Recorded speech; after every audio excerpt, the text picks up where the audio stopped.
Hey everybody, let's talk a little bit about the banjo.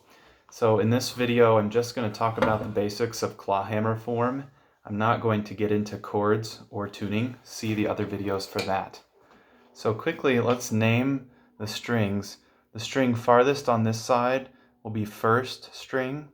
So first, second, third, fourth, and fifth. So the fifth string is the string that is a half length and has its own special tuner up there. Okay, and we're going to be in what we call standard tuning for all of these videos, and I'll teach you in the tuning video how to get into that tuning, but sound like this. Okay, it's an open G chord. I say open because it doesn't use any frets, nothing with the left hand. So speaking of frets, just talk about that. This space between the metal bars is called a fret. First fret, second, third fret, fourth fret, fifth fret, and so on. So the style I'm going to teach you is called clawhammer. Just give you a quick example of what that sounds like.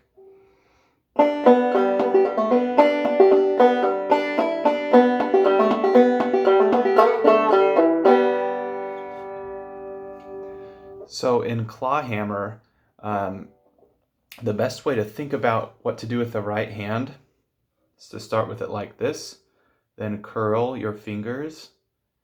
We call this the claw. And then your thumb is the hammer. And what we're actually picking with these fingers is the fingernail, primarily the pointer fingernail. It's a downward stroke of the fingernail on the string. I'm going to try that on the first string. You can notice it's a small movement. It's downward movement, sort of a pluck with the fingernail.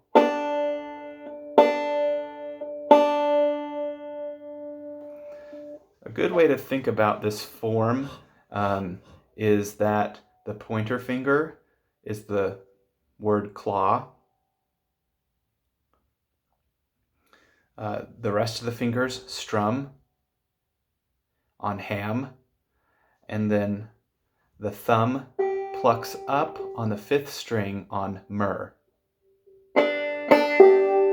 Claw, hammer, claw, hammer. So the thumb, for our purposes, is just going to be assigned to the fifth string, and it's going to pluck upward. Try that. You'll see where my hammer mostly sits in this little discolored area of the banjo. You can choose what's most comfortable for you. Some people actually have their shape up above the banjo head, and that's okay. It actually is a little bit of different sound. Sounds like this.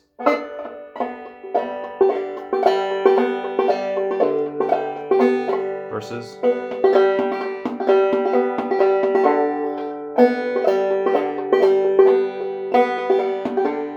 You can experiment with that and try what you like.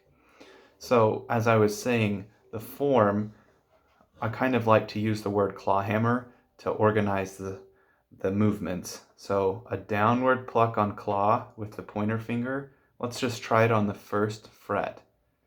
Or sorry, the first string.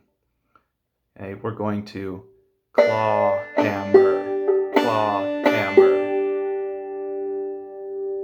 And let's not even strum with the other four fingers right now on the ham. Let's just do claw, hammer. Try it.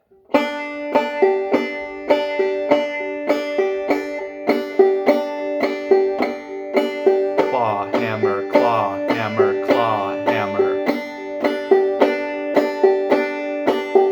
So you notice that my whole shape, sort of hinging from my elbow, my whole hand is moving, and my thumb is sort of making a steady beat on the drum head. We actually do want to make contact with the drum head.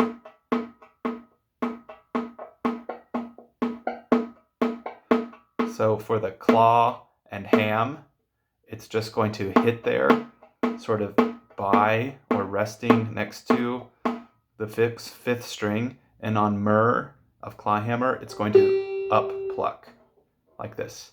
Claw, hammer, claw, hammer, claw, hammer, claw, hammer, claw, hammer, claw, hammer. So if we go back and add in our other two sounds on the first string only the first and fifth strings will be played. Claw, hammer, claw, hammer, claw, hammer.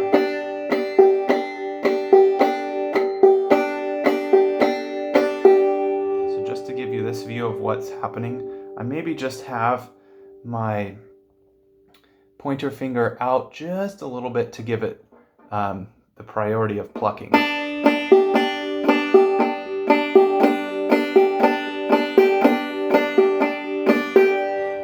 So it's the easiest to do that on the first string. When we get to the second string, it's a little bit harder to get more precision and to only pluck the second string and not hit the first string too.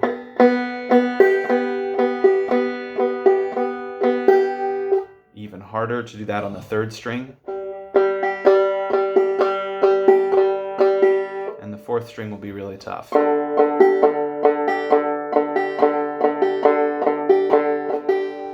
So I think a best drill to think about doing as you're beginning is to just pick a string and try to get good at doing the claw and the ham with the pointer finger and hit the fifth string on myrrh. So for instance, try it on the first string. If you feel pretty good about that or you need a break, go to the second string.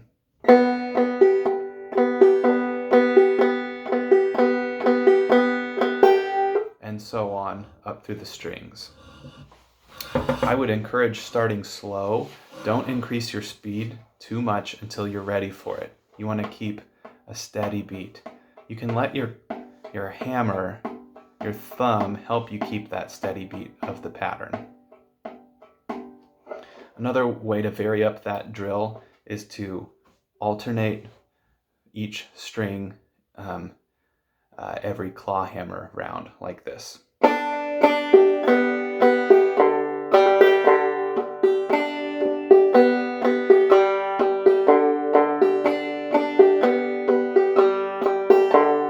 So you notice I went first, second, third, fourth. First, second. You could also do first, second, third, fourth, fourth, third, second, first, like this.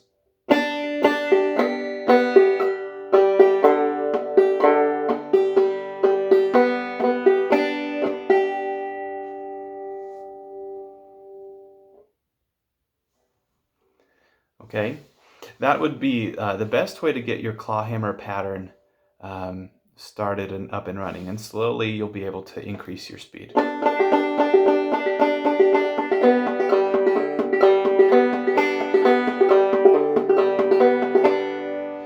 Okay, after you've mastered that single string pluck, you can add in the strum, is what I call it, on the ham of clawhammer. Let's say I'm on the third string. I'd have a pluck on claw, sort of a strum downward with maybe these first three fingernails, and then the myrrh of clawhammer. Sounds like this.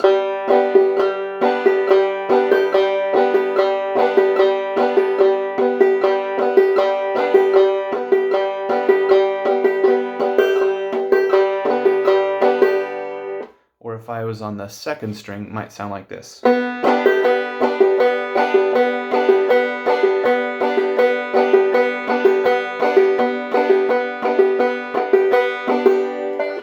depending on your hand size, your hammer might curl more, or it might have to be more extended. Okay, it's all up to your hand size, okay, and how it fits with the banjo. And the last thing I'll say is, of course, this is a pretty noisy instrument. If you have an open-backed banjo, meaning you don't have a back here, if you want to try dampening the sound, or if your family's getting tired of you making so much noise, you can just take an old t-shirt or an old rag or a towel and stick it in the back, and notice how much quieter that makes this.